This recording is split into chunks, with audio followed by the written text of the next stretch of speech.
नमस्कार, हिमाचल समाचार में आपका स्वागत है। आज के मुख्य समाचार। शिक्षा में डिजिटल परिवर्तन की नई इबारत।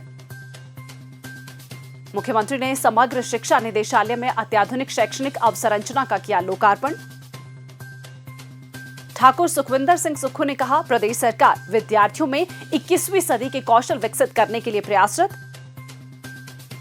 मुख्यमंत्री के दूरदर्शी नेतृत्व में प्रदेश में प्राकृतिक खेती को मिल रही नई दिशा। और अब समाचार विस्तार से। मुख्यमंत्री ठाकुर सुखविंदर सिंह सुक्खू ने आज शिमला में समग्र शिक्षा निदेशालय में नवनिर्मित विद्या समीक्षा केंद्र, शिक्षा दीर्घा कार्यक्रम प्रबंधन स्टूडियो, सम्मेलन क्षेत्र, नए सम्मेलन कक्ष तथा आधुनिक केंद्रीय ताप व्यवस्था का लोकार्पण किया। इस अवसर पर उन्होंने कहा कि ये अत्याधुनिक सुविधाएं न केवल प्रशासनिक और शैक्षणिक कार्य प्रणाली को अधिक सक्षम बनाएगी, बल्कि हिमाचल प्रदेश में डिजिटल शिक्षा प्रबंधन के एक नए युग की शुरुआत करेंगी। ये पहल सरकार की उस दूरदर्शी सोच का सशक्त प्रमाण है जिसमें शिक्षा को विकास की रीढ़ माना गया है। मुख्यमंत्री ने कहा कि पिछले 3 वर्षों में प्रदेश सरकार ने शिक्षा को सर्वोच्च प्राथमिकता देते हुए अनेक निर्णायक सुधार लागू किए हैं, जिनके सकारात्मक परिणाम आज स्पष्ट रूप से सामने आ रहे हैं। राष्ट्रीय स्तर पर शिक्षा की गुणवत्ता की आकलन में हिमाचल प्रदेश ने 21वें स्थान से उल्लेखनीय सुधार करते हुए 5वां स्थान प्राप्त किया है। ये उपलब्धि शिक्षकों, विद्यार्थियों और अभिभावकों की सामूहिक मेहनत के साथ साथ प्रदेश सरकार की दृढ़ प्रतिबद्धता का प्रमाण है। मुख्यमंत्री ने कहा, शिक्षा नीति में जो महत्वपूर्ण बदलाव आया है वो एक सोच है कि किस प्रकार हिमाचल प्रदेश की शिक्षा प्रणाली को मजबूत किया जाए।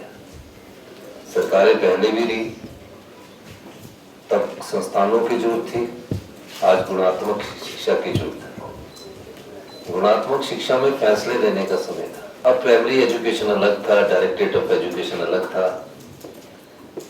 कैसे आपकी फाउंडेशन एजुकेशन से लेकर एलिमेंट्री एजुकेशन से लेकर सेकेंडरी एजुकेशन तक कैसे बढ़ा जाएगा, निश्चित रूप से हमें फैसला लेना था और हमने स्कूल एजुकेशन का एक डिपार्टमेंट बनाया। उसको हमने किया और उस दृष्टि से हमने आगे बढ़ने की सोची। नई सोच, नई चुनौतियों के साथ हमें आगे बढ़ना है और मेरा मानना है कि 2032 तक हिंदुस्तान में हिमाचल प्रदेश की जो शिक्षा प्रणाली होगी और पूरे हिंदुस्तान की नंबर 1 पर ही आएगी। शिक्षा में बहुत बड़ा परिवर्तन आने वाला है और उस परिवर्तन और उस क्रांति की शुरुआत हो चुकी है। उन्होंने कहा कि विद्या समीक्षा केंद्र इस परिवर्तनकारी यात्रा का एक महत्वपूर्ण अध्याय है। हिमाचल प्रदेश उन अग्रणी राज्यों में शामिल हो गया है जहां एकीकृत डिजिटल मंच के माध्यम से शिक्षण, मूल्यांकन, उपस्थिति संसाधन प्रबंधन और विद्यालय संचालन से संबंधित वास्तविक समय का आंकड़ा उपलब्ध करवाया जा रहा है। अभ्यास हिमाचल भूस्थानिक तकनीक आधारित स्मार्ट उपस्थिति प्रणाली तथा निपुण प्रगति जैसे नवाचार विद्यार्थियों के सीखने के स्तर का वैज्ञानिक विश्लेषण सुनिश्चित कर रहे हैं।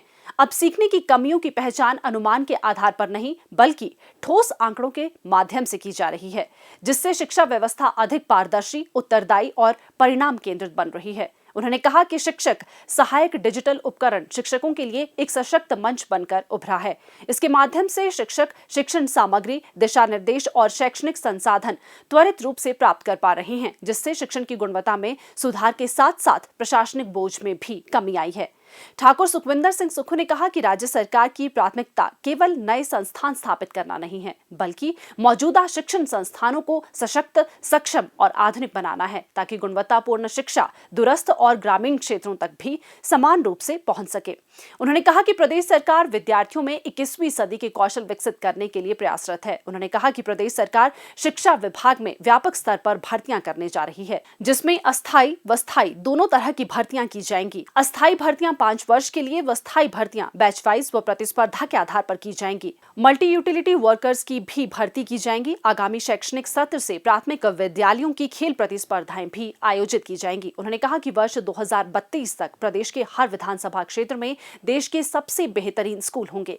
हिमाचल शिक्षा के क्षेत्र में देश भर में नंबर 1 स्थान पर होगा। प्रदेश सरकार द्वारा गुणात्मक शिक्षा प्रदान करने की परिकल्पना बहुआयामी दृष्टिकोण से की गई है। प्रदेश सरकार द्वारा गुणात्मक शिक्षा प्रदान करने की परिकल्पना बहुआयामी दृष्टिकोण से की गई है। मुख्यमंत्री ने कहा कि शिक्षा विभाग में बेहतर तबादला नीति लाने पर विचार किया जा रहा है। Rajiv Gandhi day boarding school और सीबीएसई पाठ्यक्रम स्कूलों के लिए विशेष कैडर बनाया जाएगा। उन्होंने कहा कि प्रदेश सरकार को शिक्षा विभाग से सबसे अधिक सहयोग प्राप्त हो रहा है। मुख्यमंत्री ने कहा, मैंने इस बार भी Rajiv Gandhi day boarding school के लिए मेरे ख्याल 200 करोड़ रुपए का बजट रखा है और आगे भी रख रहे हैं। मतलब उनका इनिशियल स्टार्ट हो जाए, कैंपस होना जरूरी है। और बच्चे का शारीरिक विकास कैसे होगा? अगर उसमें शारीरिक विकास में अगर आपका करना तो स्पोर्ट्स भी चाहिए, स्पोर्ट्स के साथ संगीत भी चाहिए। आप स्कूल ऐसे नहीं रख सकते कि यहाँ तो साइंस रख दी, यहाँ आर्ट्स रख दिया, यहाँ रख दिया। स्कूल की परिकल्पना ही पिछले 40 साल से ऐसी बिगड़ गई है कि स्कूल खोल दिए पर बच्चों को किसी को संगीत में रुचि है, किसी को खेलने में रुचि है, किसी को एक्सपोजर में आपस में बातचीत करने में रुचि है। इस दृष्टिकोण से Rajiv Gandhi day boarding school की परिकल्पना की है। मेरा मानना है कि 2032 तक हर एक विधानसभा क्षेत्र में 8 और 9 स्कूल प्री नर्सरी से लेकर +2 के होंगे, बेस्ट कैंपस इंडिया के होंगे, ऐसा हम सोचकर चल रहे हैं। और इस कैंपस के स्कूल में जो एक स्कूल होगा, चाहे सीबीएसई होगा चाहे कुछ होगा, उसमें सभी सब्जेक्ट होंगे और सभी सब्जेक्ट में स्पोर्ट्स का सब्जेक्ट भी होगा। शिक्षा के क्षेत्र में किसी भी प्रकार की कोई पैसे की कोई कमी नहीं है। आज के समय में हमारे डिजिटल युग में बच्चों को मोबाइल ले जाने की में थोड़ी हमें इस बारे में विचार करना करेगा। और इस अगले एकेडमिक सेशन से प्री नर्सरी से लेकर +2 के बच्चों को हम मोबाइल ले जाने पर स्कूल कैंपस के अंदर बैन करने जा रहे हैं। मुख्यमंत्री ठाकुर सुखविंदर सिंह सुक्खू के दूरदर्शी और किसान हितैषी नेतृत्व में प्रदेश सरकार ने ग्रामीणों के जीवन स्तर को और बेहतर बनाने व उनकी आर्थिकी को सशक्त करने के उद्देश्य से अनेक महत्वाकांक्षी योजनाएं आरंभ की हैं। इन्हीं प्रयासों के तहत राज्य सरकार प्राकृतिक खेती को प्रोत्साहन देने के लिए निरंतर कदम उठा रही है, जिसके सकारात्मक परिणाम अब जमीनी स्तर पर दिखाई देने लगे हैं।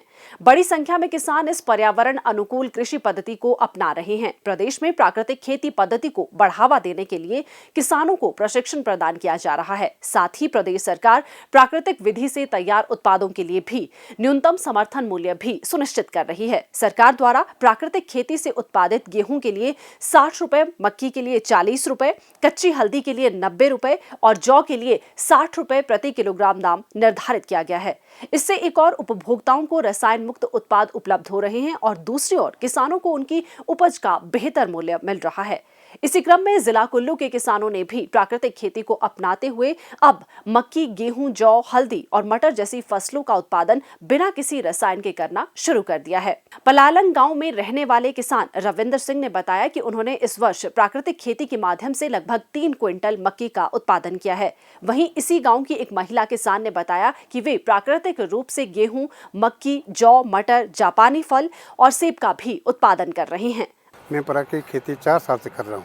प्राकृतिक खेती के आधार पर हम सब्जी में गोभी, मटर, अन्य और फल में जापानी सेब सब कुछ तैयार करते हैं और साथ में अन्य फसल जैसे गेहूँ, मक्की और कोदरा भी तैयार करते हैं। और जो गवर्नमेंट की स्कीमें हैं प्राकृतिक खेती के फसल लेने की योजना से की है, जैसे कि आज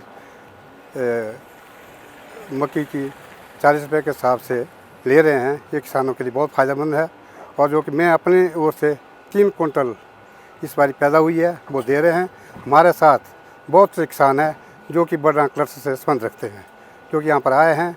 सभी ने मतलब कि अपने उत्पाद जैसे मक्की गवर्नमेंट दे रहे हैं और वो सारे किसान खुश हैं। 3-4 साल से प्राकृतिक खेती कर रहे हैं और मक्की, मटर, गेहूँ, आलू, टमाटर भी बीजते हैं और हम सरकार को मक्की 40 रुपये किलो के हिसाब से दे रहे हैं, इसलिए हम सरकार का धन्यवाद करते हैं। भलियाणी गांव के एक किसान ने बताया कि वे पिछले 3 वर्षों से प्राकृतिक खेती कर रहे हैं और जौ, गेहूं, मक्की, बाजरा तथा सेब का उत्पादन कर रहे हैं। उन्होंने बताया कि पिछले वर्ष मक्की 30 रुपए प्रति किलो के भाव से बिकी थी, जबकि इस वर्ष सरकार ने मक्की का न्यूनतम समर्थन मूल्य 40 रुपए निर्धारित किया है, जो किसानों के लिए अत्यंत लाभकारी है।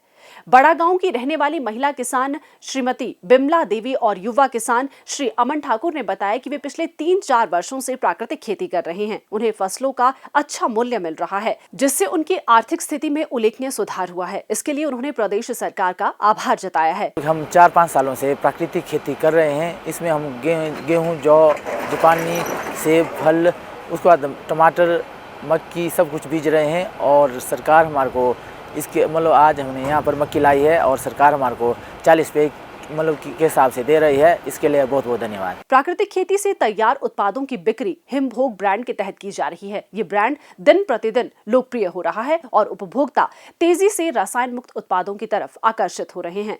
हिमाचल समाचार देखने के लिए सब्सक्राइब करें यूट्यूब चैनल हिमाचल समाचार, लाइक करें Facebook page information and public relations department Himachal Pradesh और सीएमओ हिमाचल, फॉलो करें X@DPRHP और सीएमओ हिमाचल, फॉलो करें इंस्टाग्राम @DIPR हिमाचल और सीएमओ हिमाचल, विजिट करें वेबसाइट www.himachalpr.gov.in। इस अंक में इतना ही, कल फिर होगी मुलाकात। दीजिए इजाजत, नमस्कार।